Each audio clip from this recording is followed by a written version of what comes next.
Halo teman-teman semuanya, perkenalkan nama saya Lady Aurelia Lawrence Kahungan dengan NIM 122-130-61. Nah, di sini saya akan menjelaskan kenapa saya memilih Lofi Coffee and Eatery sebagai cafe atau pedagang yang saya wawancarain.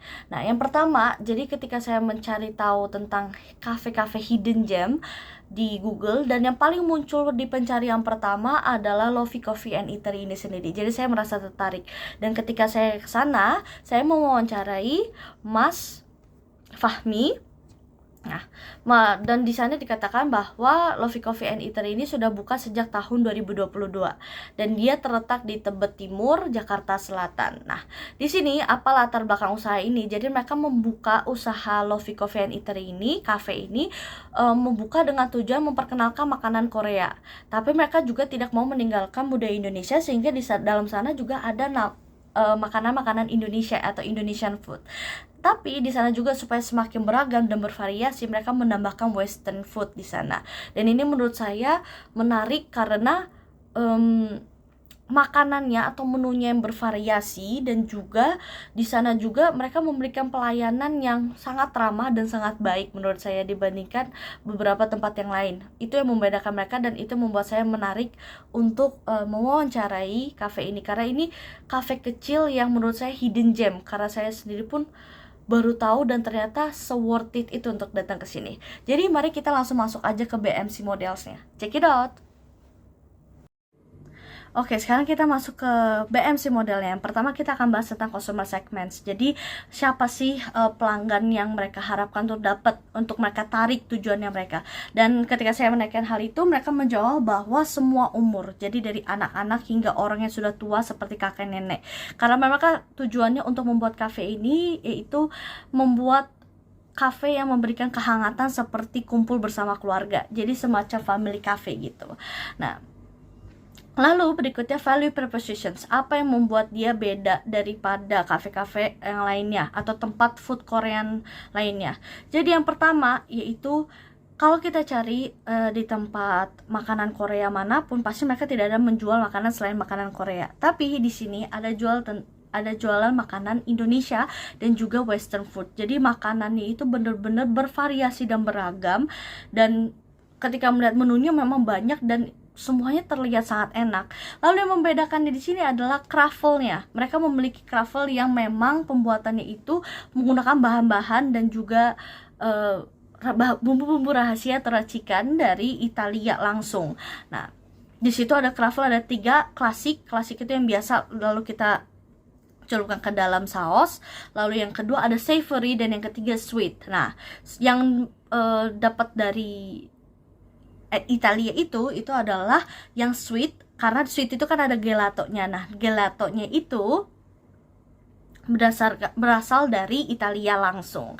Nah, di sini juga memberikan pelayanan yang ramah, menurut saya lebih ramah daripada tempat lainnya.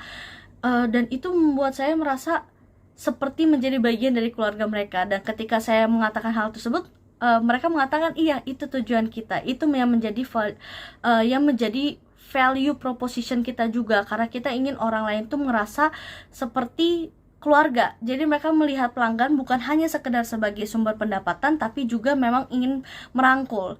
Nah, selanjutnya mereka juga melakukan customization, yaitu mereka yang awalnya gelatonya cuma hanya 6 rasa, bisa di bulan ini berkembang menjadi 18 rasa, karena mereka ingin menyesuaikan dengan palette atau rasa yang disukain sama para pelanggan. Nah, desainnya sendiri dari makanannya, produknya yang dibawa itu mereka bener-bener kayak di bintang 5. Jadi mereka memperhatikan estetika juga gitu. Dan harganya di sini bisa dibilang murah, tapi porsi makanannya itu banyak dan juga enak. Apalagi yang Korean foodnya. Kan kalau di tempat Korean food biasanya harganya mahal-mahal kan. Nah, kalau di sini harganya murah tapi porsinya sama. Jadi bener-bener ini yang menjadi value propositions dari Lofi Coffee and Eatery itu sendiri. Selanjutnya kita masuk ke channels. Nah, yang ketiga, media apa yang mereka gunakan, dan mereka mengatakan bahwa mereka menggunakan media sosial seperti Instagram dan juga TikTok. Tapi mereka benar-benar emang digencerin atau dikuatin di TikTok, karena memang kebanyakan yang tahu tentang Lofi Coffee and Eatery ini dari TikTok. Jadi mereka melakukan engagement supaya lebih baik dikenal dan diketahui itu lewat TikTok. Selanjutnya kita masuk ke customer relationship. Nah, di sini saya akan menjelaskan lebih detail pelayanannya mereka kenapa bisa bagus dan ramah. Jadi bahasanya mereka tuh berusaha membuat pelanggan merasa senyaman mungkin. Nah, dengan cara apa? Jadi ketika biasanya kita habis selesai makan, itu mereka akan menanyakan kira-kira apakah pelayanan sudah cukup, apakah makanannya enak, dan mereka pasti mengharapkan mendapatkan jawaban puas atau bahkan sangat puas. Cuman ada kalanya dimana kalau misalkan ada yang kayak merasa tidak puas, mereka memberikan kompensasi seperti uangnya bisa dikembalikan, atau mau milih makanan baru, atau mau diganti dengan makanan yang sama tapi rasanya maybe lebih enak. Lalu yang ketiga, mereka bisa memberikan kompensasi juga dalam berupa memberikan bonus kayak maybe minuman gratis, makanan gratis. Itu yang membuat mereka berhasil membentuk engagement atau membentuk hubungan dengan konsumen.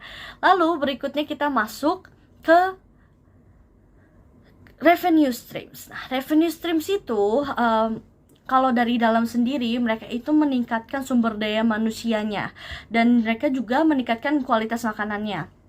Nah, karena bahasanya kalau makanannya enak tapi pelayanannya gak enak, orang gak akan datang. Begitupun sebaliknya, itu yang mereka katakan. Nah, makanya tapi kalau dari luar mereka memperkuatnya lewat media sosial TikTok itu sendiri.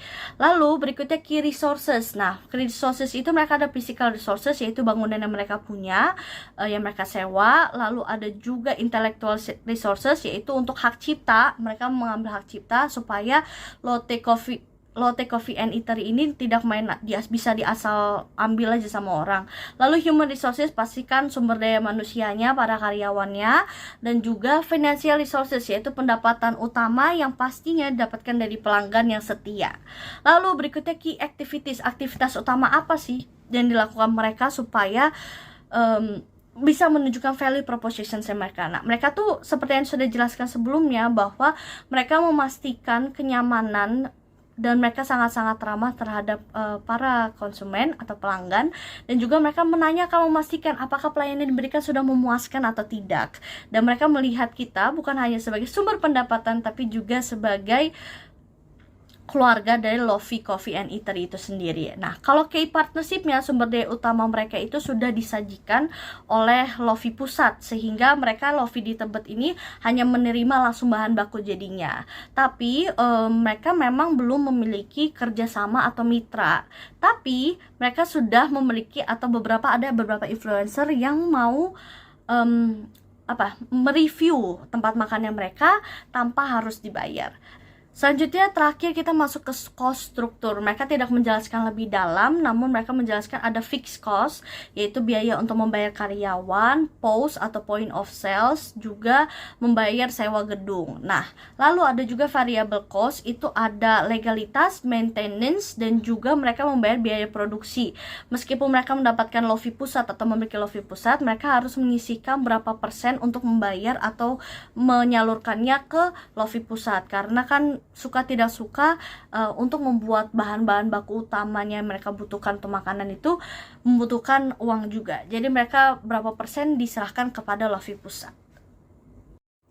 Oke teman-teman, itu BMC dari Lofi Coffee and Eatery itu sendiri. Dan benar-benar ketika datang ke sana, saya sendiri melakukan observasi. Memang tempatnya kalau dari luar itu memang sudah kelihatan menarik kan. Tapi kan kelihatan kayak kecil gitu karena dia bentuknya ruko-ruko. Tapi ketika masuk bener-bener tempatnya kelihatan estetik dan luas. Itu yang pertama. Yang kedua, pelayanannya juga memang bener-bener top. Mereka sangat-sangat ramah, dan juga mereka memastikan bahwa kita merasa terpuaskan kebutuhannya kita.